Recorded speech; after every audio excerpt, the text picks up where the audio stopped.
Le marché des transferts est souvent marqué par des négociations complexes, des discussions discrètes et des stratégies élaborées par les clubs afin de renforcer leurs effectifs.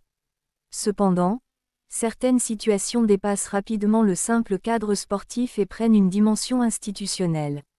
C'est précisément ce qui semble se produire aujourd'hui autour du dossier de Julián Álvarez.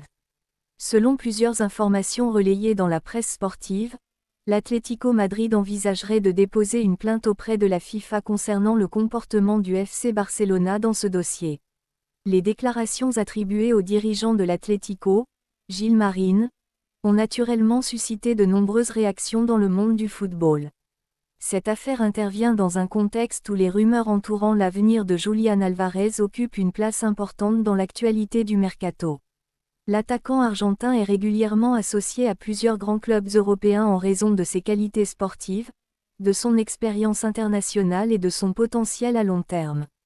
Depuis plusieurs saisons, Álvarez s'est imposé comme l'un des attaquants les plus appréciés du football mondial. Son activité constante, sa capacité à participer au jeu collectif et son efficacité dans les zones offensives expliquent pourquoi il attire autant d'attention. De nombreux observateurs considèrent qu'il possède toutes les qualités nécessaires pour évoluer dans les plus grandes équipes européennes.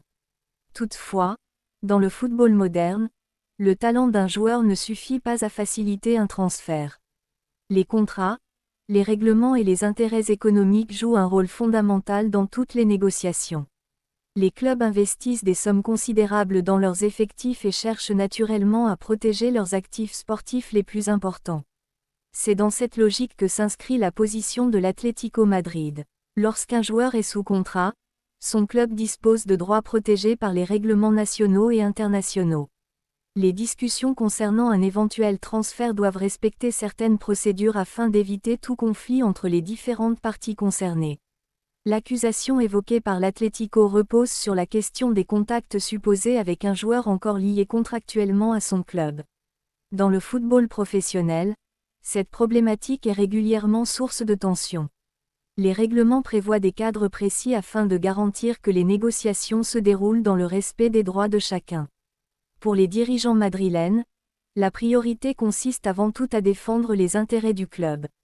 Lorsqu'une institution estime que ses droits ont été affectés ou que certaines règles n'ont pas été respectées, elle dispose de plusieurs recours, notamment auprès des instances compétentes du football mondial. Il convient néanmoins de rappeler qu'à ce stade, les différentes informations circulant autour de ce dossier reposent essentiellement sur des déclarations publiques et des rapports médiatiques. Toute procédure officielle nécessiterait ensuite une analyse approfondie des éléments présentés par les parties concernées.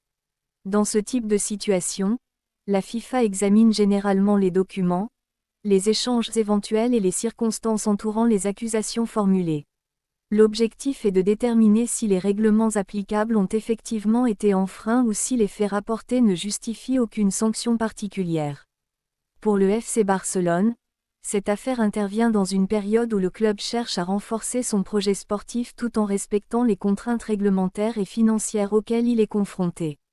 Les dirigeants catalans savent que chaque dossier de transfert est désormais observé avec une attention particulière par les médias, les supporters et les autres clubs. L'ampleur médiatique de cette affaire s'explique également par la réputation des institutions concernées. L'Atlético Madrid et le FC Barcelone figurent parmi les clubs les plus influents du football espagnol. Lorsqu'un désaccord surgit entre deux entités de cette importance, les réactions dépassent rapidement les frontières nationales. Les supporters suivent naturellement cette situation avec beaucoup d'intérêt.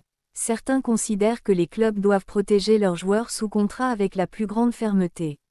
D'autres estiment que les discussions informelles font partie de la réalité du football moderne et qu'il est souvent difficile de distinguer les rumeurs des démarches concrètes. Cette affaire met également en lumière la complexité croissante du marché des transferts. Les opérations impliquant des joueurs de très haut niveau mobilisent aujourd'hui des dirigeants, des agents, des conseillers juridiques et des spécialistes financiers. Chaque étape doit être soigneusement encadrée afin d'éviter les litiges. Du point de vue de Julián Álvarez, cette situation rappelle également la pression qui accompagne les grands joueurs. Lorsqu'un footballeur devient l'objet de spéculations permanentes, chaque déclaration, chaque rencontre et chaque information relayée dans les médias peuvent rapidement alimenter de nouvelles controverses. Pour l'instant, aucune conclusion définitive ne peut être tirée concernant cette affaire. Les procédures éventuelles devront suivre leur cours et permettre aux différentes parties de présenter leurs arguments. Comme dans toute situation de ce type, seule une décision officielle des instances compétentes pourrait clarifier totalement les faits. Au-delà du cas particulier de Julián Álvarez, ce dossier illustre une réalité importante du football moderne: les transferts ne concernent plus uniquement les performances sportives. Ils impliquent également des questions juridiques, économiques et institutionnelles qui peuvent parfois devenir aussi importantes que les considérations liées au terrain. Les prochaines semaines permettront probablement d'en savoir davantage sur l'évolution de cette situation. Les supporters, les observateurs et les acteurs du football continueront de suivre attentivement ce dossier qui pourrait avoir des conséquences significatives sur l'un des feuilletons les plus commentés du mercato. Quelle que soit l'issue finale, cette affaire rappelle que dans le football contemporain, la gestion des transferts exige autant de rigueur administrative que de vision sportive. Les clubs cherchent constamment à défendre leurs intérêts tout en poursuivant leurs objectifs de compétitivité, ce qui explique pourquoi certaines opérations deviennent parfois de véritables dossiers institutionnels. Yeah!